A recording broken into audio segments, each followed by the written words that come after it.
आदि घरयामा हो गोबर डलवलु हमारी आमा हो। आदि आंगनवा कैलू जोग हमारी आमा हो।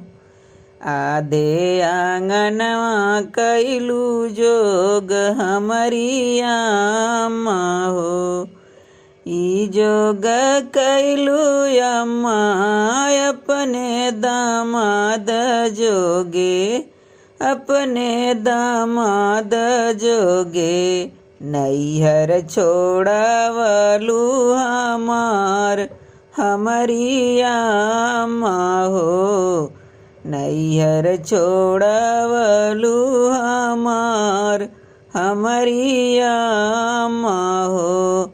आदि घरा चाची हो गोबर डलवलु हमारी चाची हो। आदे आंगनवा कैलू जोग हमारी चाची हो। आदे आंगनवा कैलू जोग हमारी चाची हो।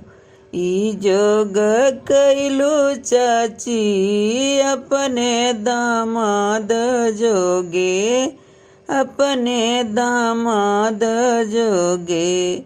नैहर छोड़ावलू हमार हमारी चाची हो। नैहर छोड़ावलू हमार हमारी चाची हो।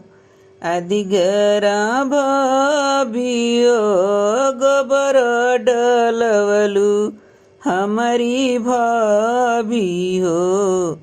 आदे आंगनवा कैलू जोग हमारी भाभी हो। आदे आंगनवा कैलू जोग हमारी भाभी हो।